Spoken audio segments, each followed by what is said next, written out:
የሰው ልጅ ትውስታው ሙሉ በሙሉ ቢደመሰስ በምንም አይነት ሁኔታ ውስጥ ቢያልፍ እንኳን ልቡ መውደድ የጀመረውን ሰው ፈጽሞ ሊረሳው አይችልም። ሰላም ውድ የቢሼልፍ ቤተሰቦች፣ ዛሬ ይዤላችሁ የመጣሁት በአጋጣሚ በወረቀት ላይ በተገኙ የድሮ ሚስጥራዊ ደብዳቤዎች ምክንያት የሁለት የተለያየ ዘመን ሰዎችን ሕይወት ሰንጥቆ የሚያልፍ አስደናቂ ፍቅር ፊልም ነው። እስከ መጨረሻው አብራችሁኝ እንድትቆዩ እጋብዛችኋለሁ። ታሪካችን የሚጀምረው በለንደን ከተማ ክሎዝ የተባለ ትልቅ የጋዜጣ ተቋም ውስጥ የምትሰራ ኤሊ የምትባል ብርቱ ጋዜጠኛ እያሳየን ነው። ኤሊ በሙያዋ ጎበዝ ብትሆንም በግል ህይወቷ ግን በቅርቡ ከፍቅረኛዋ ጋር ስለተለያየች ልቧ ክፉኛ ቆስሏል። ህመሟን ለመርሳት ስትልም ሌት ተቀን ራሷን በስራ ትጠምዳለች። አንድ ቀን ታዲያ ህይወቱ ስላለፈ የጋዜጣው የቀድሞ አርታኢ ታሪክ እንድትጽፍ ስራ ይሰጣታል። ይህንን መረጃ ለመፈለግም ወደ ጋዜጣው የቆዩ ሰነዶች ማህደር ማለትም ወደ አርካይቭ ክፍል ትወርዳለች። እዚያም አቧራ በጠገቡና የዘመናት ታሪክን በታቀፉ የካርቶን ሳጥኖች ውስጥ መረጃ ስትፈልግ በአጋጣሚ ከ50 ዓመታት በፊት በ1965 የተጻፈ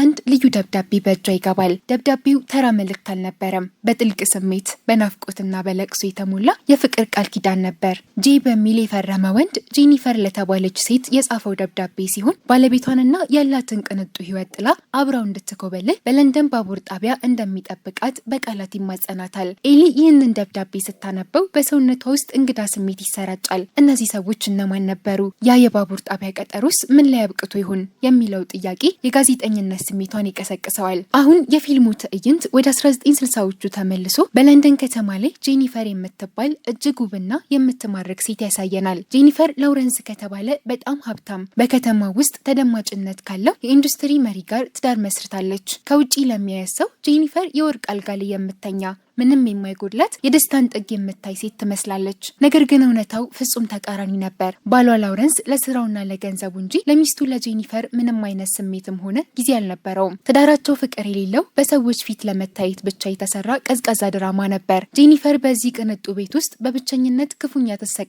ነበር። በአንድ ወቅት ታዲያ ባለቤቷ ላውረንስ ስለሚሰራው ትልቅ የንግድ ስራና ስለ ስኬቱ በጋዜጣ ላይ ሰፊ ትንታኔ እንዲጻፍለት ይፈልጋል። ለዚህ ስራውም ሮሪ የተባለ በተለየ የአጻጻፍ ስልቱ የሚታወቅና ለስራው ታማኝ የሆነ ወጣት ጋዜጠኛ ይቀጥራል። ሮሪ ታሪኩን ለመጻፍና መረጃዎቹን ለመሰብሰብ ወደ ስተርሊንግ ቤት ይመጣል። ይሁን እንጂ ላውረንስ በድንገተኛ የንግድ ስራ ጉዳይ ወደ ሌላ ሀገር መሄድ ስላለበት ሚስቱ ጄኒፈር ጋዜጠኛው ሮሪን እንድታስተናግደው የፈለገውን ቦታ እንድታሳየውና መረጃዎችን እንድትሰጠው ነግሯት ይወጣል። ይህ አጋጣሚ ግን የሁለቱንም ሰዎች ጣፈንታ ሙሉ በሙሉ የቀየረ ነበር። ሮሪና ጄኒፈር በስራ ምክንያት አብረው ጊዜ ማሳለፍ ይጀምራሉ። ከለንደን ወጣ ብለው በፈረንሳይ ውብ ባህር ዳርቻዎች ላይ እየተራመዱ ባህር ላይ እየተዝናኑ በሬስቶራንቶች ውስጥ እየተቀመጡ ስለ ህይወት፣ ስለ ስነ ጥበብና ስለ ውስጣዊ ብቸኝነታቸው በጥልቀት ማውራት ጀመሩ። በባሏ ተንቃ የኖረችው ጄኒፈር ጋዜጠኛው ሮሪ ለአስተያየቷ፣ ለሀሳቧና ለውስጣዊ ማንነቷ የሚሰጠውን ትልቅ ክብር ስታይ ልቧ መቅለጥ ይጀምራል። ሮሪም ቢሆን ከዚህ ቀደም አይቶት በማያውቀው የጄኒፈር ውበትና ጥልቅ አስተዋይነት ይማረካል። ሳይታወቃቸው በባህር ዳርቻው ነፋስ መሃል ሁለቱ ብቸኛ ነፍሶች እጅግ በጣም ጥልቅ በሆነ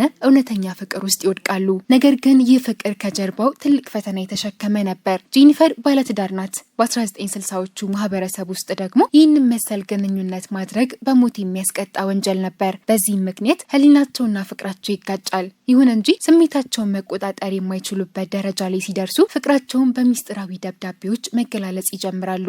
ሮሪ በየቀኑ በጥልቅ ናፍቆት የተሞሉ በስሜት ወላፈን የሚያቃጥሉ የፍቅር ደብዳቤዎችን በጓደኞቻቸው በኩል በሚስጥር ይልክላታል። እነዚህ ደብዳቤዎች ለጄኒፈር በዚያ ጨለማና ቀዝቃዛ ትዳራ ውስጥ ብቸኛ የህይወት እስትንፋስ ይሆኑላታል። ጊዜያት ያልፋሉ።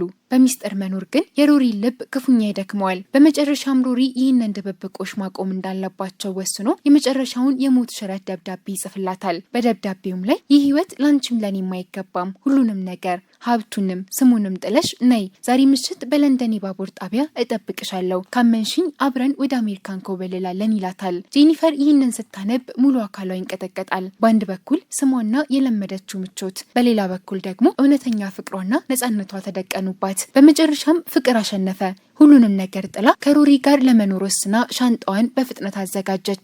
ዝናብ በሚዘንብበት በዚህ አስፈሪ ምሽት ወደ ባቡር ጣቢያው ለመድረስ በታክሲ ሄደች። ልቧ ወደ ሮሪ ቢደርስም እጣ ፈንታ ግን ሌላ ጨካኝ እቅድ አመጣባት። በአንድ መስቀለኛ መንገድ ላይ አንድ ትልቅ መኪና ጄኒፈር ያለችበትን መኪና በኃይል ይጋጨዋል። አደጋው እጅግ አስፈሪ ነበር። ጄኒፈር ከቀናት በኋላ ሆስፒታል ውስጥ አይኖቿን ስትገልጽ በጭንቅላቷ ላይ በደረሰው ብርቱ ጉዳት ምክንያት ያለፉትን ጥቂት ዓመታት ትውስቷን ሙሉ በሙሉ አታ ነበር። ባሏ ባሏን ታውቀዋለች፣ ቤቷንም ታውቀዋለች። ነገር ግን ስለ ሮሪ ስለነበራቸው ጥልቅ ፍቅርና ወደ ባቡር ጣቢያው ለምን እየሄደች እንደነበር ጨርሶ ከጭንቅላቷ ጠፍቷል። በሌላ በኩል ሮሪ በባቡር ጣቢያ ውስጥ በዝናብ እየተደበደበ አይኖቹ በእንባ ተሞልቶ ጄኒፈርን እስከ መጨረሻው ሰከንድ ቢጠብቃትም ሳትመጣ ቀረች። እሱም ጄኒፈር የከዳችው መስሎት ልቡ ተሰብሮ ብቻውን ወደ ኒውዮርክ ይሄዳል። አሁን የፊልሙ ትዕይንት ወደ አሁኑ ዘመን ይመልሰናል። ጋዜጠኛዋ ኤሊ ያንን የመጀመሪያ ደብዳቤ ካገኘች በኋላ ታሪኩ ውስጧን ስለነካው እረፍት ታጣለች። በጋዜጣው የማህደር ወይም የአርካይቭ ክፍል ውስጥ ከሚሰራው ቤን ከሚባል ወጣት ጋር በመሆን በዚያ አቧራ በሞላው ክፍል ውስጥ ሌሊቱን ሙሉ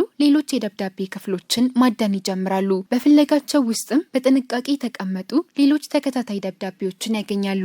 ኤሊ እነዚህን ደብዳቤዎች አንድ ባንድ ስታነባቸው በ1960ዎቹ ከአደጋው በኋላ ምን እንደተከሰተ የሚገልጸው እውነት ቀስ እያለ መገለጥ ይጀምራል። በ1965 ጄኒፈር ከአደጋው በኋላ ትውስታዋ ጠፍቶ ወደ ባላ ቤት ትመለሳለች።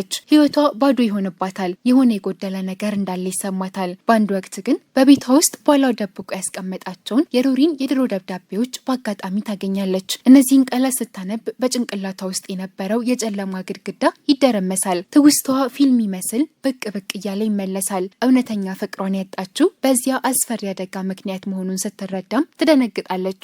ወዲያውኑ ሮሪን ፍለጋ ወደ ጋዜጣው ቢሮ ትሮጣለች። ነገር ግን ሮሪ ጄኒፈር የከዳችው መስሎት ልቡ ተሰብሮ ወደ አሜሪካ እንደሄደ ይነግሯታል። ከዓመታት በኋላ ግን ሁለቱ ሰዎች በለንደን ፓርክ ውስጥ በአጋጣሚ ይገናኛሉ። ጄኒፈር አሁን ልጅ ወልዳለች። ህይወቷ ተቀይሯል።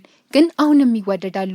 አብረው የተወሰነ ጊዜ ካሳለፉ በኋላ ጄኒፈር የልጇን የወደፊት ህይወት ለማወክ ባለመፈለግ አሁን አብረን መሆን አንችልም በማለት በለቅሶ ትሰናበተዋለች። ሮሪም ያንን የመጨረሻ የፍቅር ደብዳቤዋን ይዞ እንደገና ይሰደዳል። ይህንን ሙሉ ታሪክ በደብዳቤዎቹ አማካኝነት ያወቀችው ጋዜጠኛዋ ኤሊ አሁን እነዚህ ጥንዶች በህይወት እንዳሉ ካሉም ደግሞ የት እንዳሉ ለማወቅ ቆርጣ ትነሳለች። ከፍተኛ ፍለጋ ካደረገች በኋላ ጄኒፈር አሁን እድሜዋ ገፍቶ ለንደን ውስጥ በብቸኝነት እንደምትኖር ትደርስበታለች። ኤሊ ወደ እሷ ዘንድ ሄዳ ታገኛታለች። ጄኒፈር ከ50 ዓመታት በኋላ እነዚህ የደብዳቤዎች መገኘታቸውን ስታውቅ አይኖቿ በእንባ ይሞላሉ። አሁንም ቢሆን በውስጧ ለሮሪ ያላት ፍቅር ቅንጣት ታክል እንዳልቀነሰ ትናገራለች።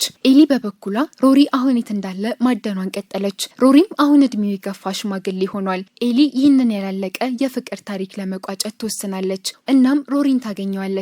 ያለውንም ነገር ታስረዳዋለች። ሁለቱንም አዛውንቶች በአንድ ወቅት በወጣትነታቸው ይገናኙበት በነበረው በዚያ ውብ ለንደን ፓርክ ውስጥ ቀጠሮ ትይዝላቸዋለች።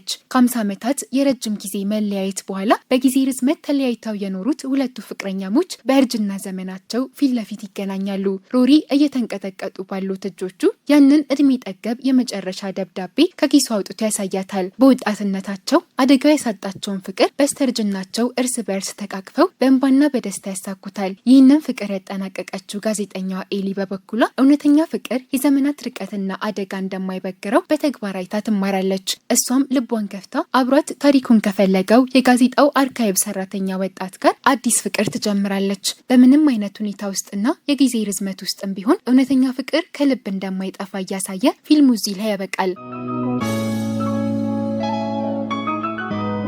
ውድ የቢሼልፍ ቤተሰቦች የዛሬው የፊልም ታሪካችን ይህንን ይመስላል። ሌሎች ተመሳሳይ ቪዲዮዎች እንዲደርሷችሁ ቻናሉን ሰብስክራይብ በማድረግ ቤተሰብ ሁኑን።